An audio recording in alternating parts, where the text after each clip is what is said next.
In this video, I'd like to discuss the Laplace transform and unit step functions. So just a quick reminder, the unit step function u of t minus a is the function which is defined to be 0 from 0 up to, but not including a, and then at a it turns on, and we are 1 from there onward. When it comes to step functions with the Laplace transform, there's, I'll say, essentially 3 formulas that we should be familiar with. The Laplace transform of u of t minus a, and then we also have the Laplace transform of g of t times u of t minus a, which is a formula we will always use for calculating the Laplace transform involving a step function times something. And what we get back is e to the minus as times the Laplace transform of g of t plus a. And then from the inverse direction, if we are ever evaluating an inverse Laplace transform of an exponential times a something. So note this exponential here is the key indicator to use this formula. What we will get back is little f of t minus a u of t minus a, where in this case, just to make sure the relationship is clear, the Laplace transform of little f is that function big F of s. So let's go ahead and investigate the standard types of examples we might encounter. For the first one, we're given a piecewise function, which is defined to be 2 from 0 to 2, and then t minus 1 from 2 onward. If we would like to find the Laplace transform of this function, we essentially have 2 choices. One, we could use the definition, which may not be the most palatable option. So instead, we rewrite with step functions. So f of t starts off as the function 2, and then when we get to t equals 2, we need to turn it off. To turn it off, we subtract away 2 times the unit step function at 2. Simultaneously at 2, we turn on the function t minus 1. So a plus sign with the function and the unit step function at 2 would turn this function on at 2. And then we just leave it on. And in order to calculate the Laplace transform, I do find it convenient to just combine together any common terms, especially the step functions. So we can write this as 2 plus t minus 3 u of t minus 2.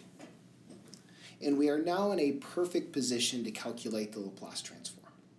So the Laplace transform of f of t is the Laplace transform of 2 plus the Laplace transform of t minus 3 u of t minus 2. The first Laplace transform is the simple one.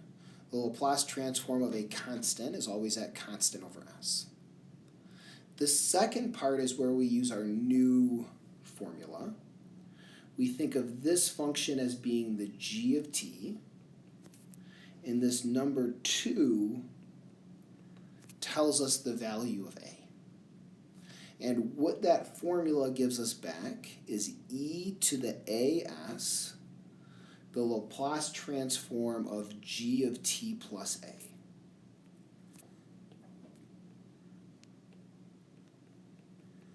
And just to be as clear as possible with this composition, which is the most common mistake for such a problem, let's calculate it to the side.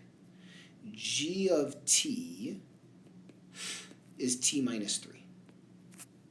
So we can say g of something, regardless of what that something is just the something minus 3. So g of t plus 2 will be t plus 2 minus 3, which is t minus 1.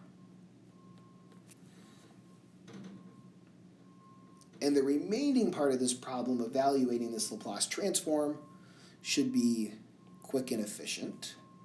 We have a familiar Laplace transform. So the Laplace transform of t is 1 over s squared minus the Laplace transform of 1 which is 1 over s. So when it comes to evaluating the Laplace transform of a piecewise defined function, we first write it out in terms of step functions, then we are able to conveniently evaluate that Laplace transform. And now for an example using the inverse Laplace transform. Let me go ahead and just make a few observations.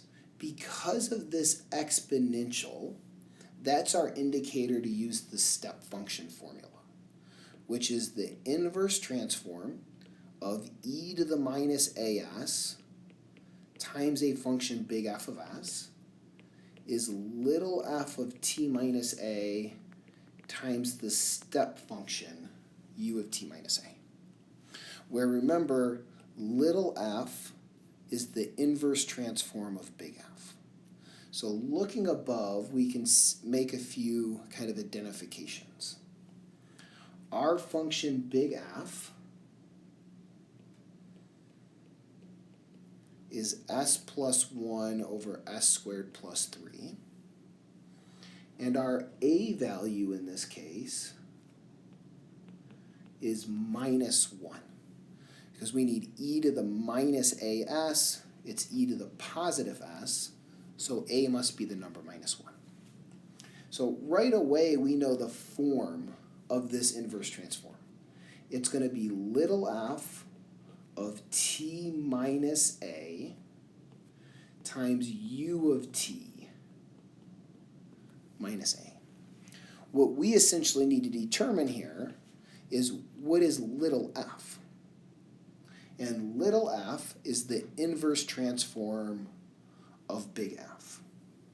So if we rewrite this just a little bit, we would have s over s squared plus 3 plus 1 over s squared plus 3. And these both are reminiscent of the cosine of at or the sine of at formula, with a equals the square root of 3 because a squared is 3.